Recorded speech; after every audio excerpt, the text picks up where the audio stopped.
I am so excited for today's conversation on Rebel Radio, where I am talking to Keely Stawicki. I hope I've said that right. So excited to have you as a guest here. I was on your podcast not too long ago, and I love these collaborations where we can just share on each other's podcast. So thank you for being here. Tell me a little bit about yourself. Well, I'm a serial entrepreneur. I've only had one job working for someone else my entire life, and that didn't last very long. When I first got out of college, that's the job I had. I worked selling high-end cookware, and then I met a guy, and we started a sawmilling business, and grew that to a $250,000 a year business. And that relationship really wasn't in my cards. And so I pivoted and I started a vintage consignment shop. And now I'm in the process. Today is the first day of the closing sale. So over the next 30 days, closing that brick and mortar business. And I'm going solely online as a master marketer. So now I help female entrepreneurs to get their message out to the world using strategic marketing tactics, as well as sales funnels, copy, and offer creation. Nice. That's quite the pivot from a clothing store to marketing online. That's a big shift. I love that. And that's really what an entrepreneur does, is we're constantly pivoting and shifting and going with what feels good rather than what we're supposed to do, right? Yeah, no kidding. Like right now, this has been a really, really hard realization to come to, because everybody in my life right now is like sad because I built this store and this business and everybody was benefiting from it. You know, people in the community could bring their things in to sell. People were shopping and getting great deals. My mom was able to utilize it to refinish furniture and sell it.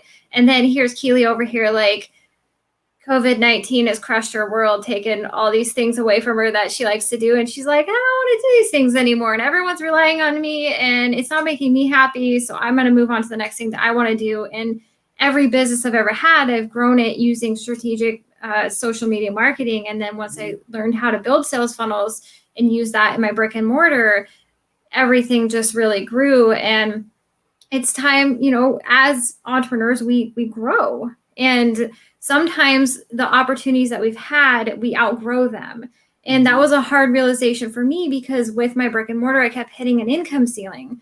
And I was just, and not even just the income ceiling. It's not even just about the money. It was like a spiritual ceiling where I started to no longer feel like I wanted to be a junk reseller. Like it didn't feel good to me anymore. And I wanted to go on to serve at a higher level, because people would come in and be like, oh, I really love your store, but I want like $2 off of this $3 thing. And I'd be like, this is crushing my soul.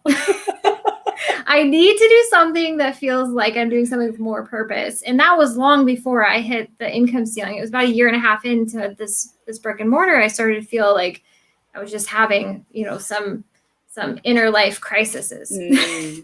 So step number one, if you feel like your soul is being crushed, it is time to pivot. Yes.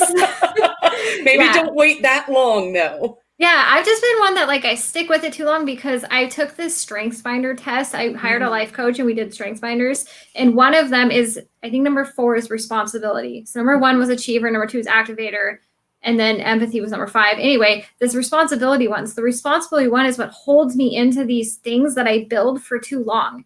And so I'm learning to recognize the bad feeling earlier, so I can start pivoting and doing what I want sooner, instead of being like, no, this is my responsibility. I have to take care of this responsibility. And then I just make myself miserable and I lose out on the momentum of moving on to the next thing sooner. Yeah, absolutely. And we feel like, you know, everybody has these expectations of us and we've made commitments and promises, except that it's crushing our soul. And the moment we just release that whole attachment, go, I'm going to do what I want to do here, it just makes things so much easier. So I love that you shared that story. Thank you. Yeah, of course. Good.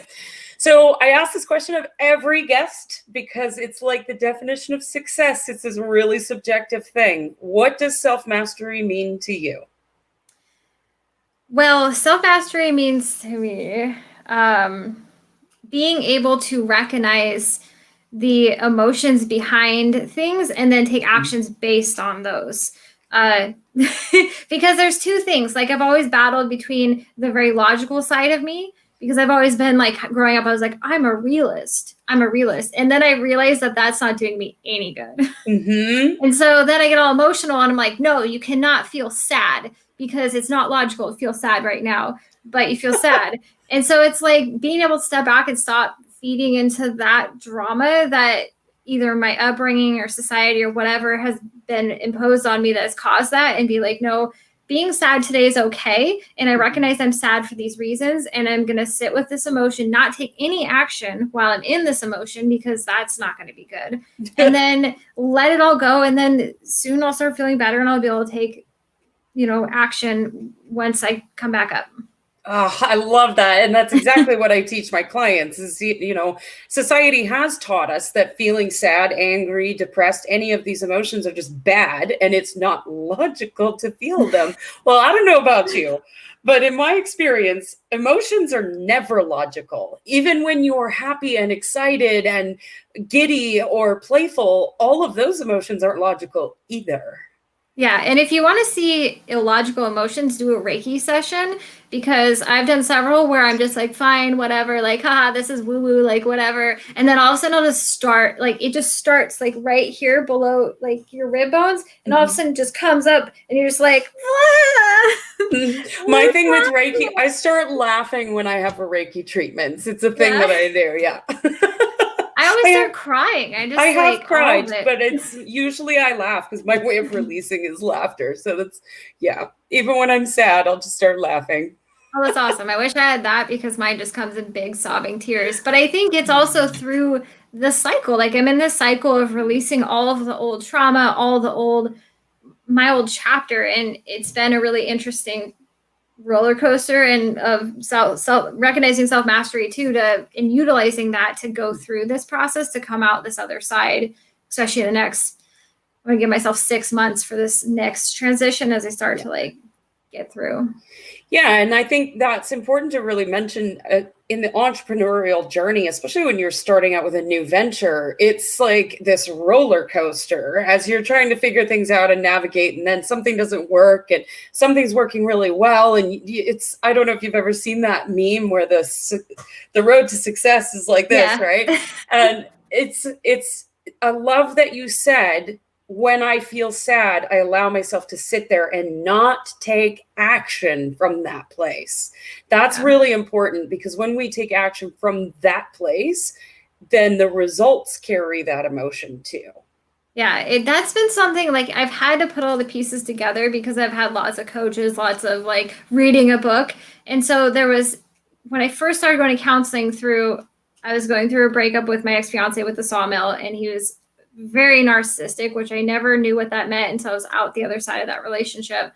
So I was going through counseling, and I remember him saying, I was like, oh, I just go do all this stuff to distract myself from like dealing with the inner issues of what's coming out from this relationship. And he was like, no, you have to learn to like sit there with him. And I was like, whatever, crazy guy. Like, I am not sitting there with these emotions because they're really difficult.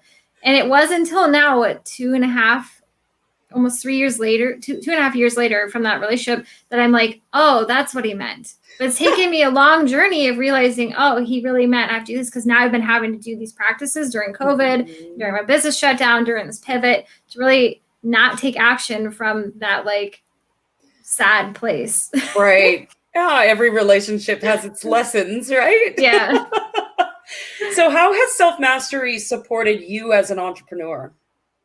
Well, being an entrepreneur is really scary, and it's really crazy, and it's a roller coaster of emotions, like we talked about.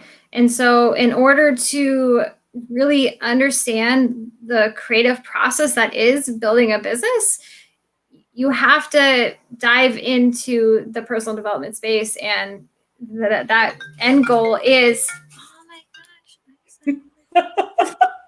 Shit happens. What? It's all good. Yes. Well, there we go. Do that again.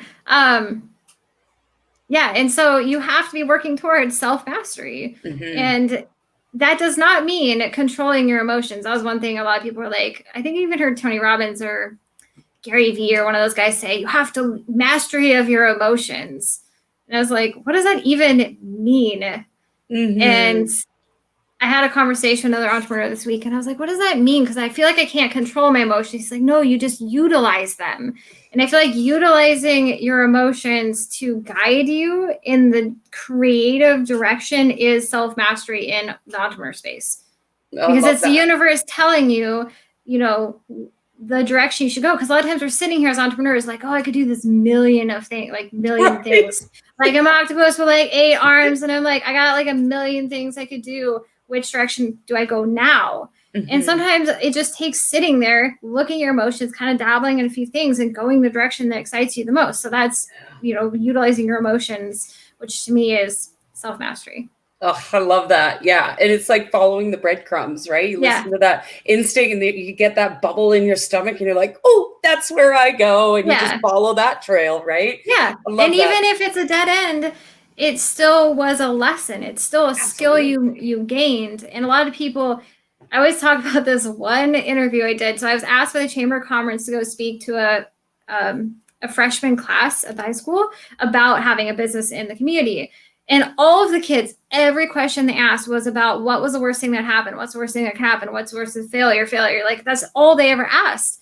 And I realized that most people are afraid of dabbling in anything because they're afraid, or even diving in because they're afraid of the failure. But sometimes the failure, like I'm closing my business. I've been in business 3 years and now I'm closing it down. And a lot of people could be like, oh, well, you failed because you didn't make it 5 years, or you didn't make it 10 years, or you didn't stand it for your whole life, whatever. Like I learned a lot of valuable skills. You learn a lot when you deal with the general public and you have crazy people yelling at you over a couple dollars. Like you learn a lot about yourself and what's important to you and what you're willing to do and deal with and like all these things when you have a business. Yeah, and I think that's important to mention that, I mean, if you're wanting to be an entrepreneur or you are and you're struggling, if you are afraid to fail, it may not be the place for you, or you may need to look at that fear and reframe it, because the entrepreneurial world is full of failure. Yeah. Otherwise known as lessons and growth. Growth opportunities. I look at them as growth opportunities. If you look at the guy who has Alibaba, he dropped out of college and failed like so many tons of businesses, and now he's one of the largest businesses in the world. It's just about developing the skills and becoming the person you need to become in order to get to the place that you want to go or to the next thing. Absolutely. Absolutely. There's no such thing as failure, in my opinion. No. Yeah. So here at Rebel Radio, we love to speak our truth. So I would love for you to share one truth that you wish every entrepreneur knew. My major learning lessons have always been around relationships. And I think from dealing with or accepting less than ideal relationships comes from really knowing your self-worth. And I think as women, especially, we are told at a very young age to tone ourselves down and be quiet and let the boys speak and don't be selfish. Like my mom used to tell me as here, don't be selfish, don't be selfish. And so growing up, when I got into a relationship, of course, guy wanted something, oh, don't be selfish, Keely, like just let him do it, and then in business and all these things, it just like carried on. And I think as women, we need to be able to stand up when we feel that something's not right. And when we don't like something, actually say no and that be okay. And then say, I don't want to support you in that way, or I don't want to do this thing. I want to go do that thing, and then go do the thing you want to do and be selfish. That's the truth. Like I wouldn't change my life for anything because I've learned so many things and my story is really interesting because of the decisions I've made. But whenever I talk to a 20 something, or even I'm going to be 30 in like a week or two. Oh, I know.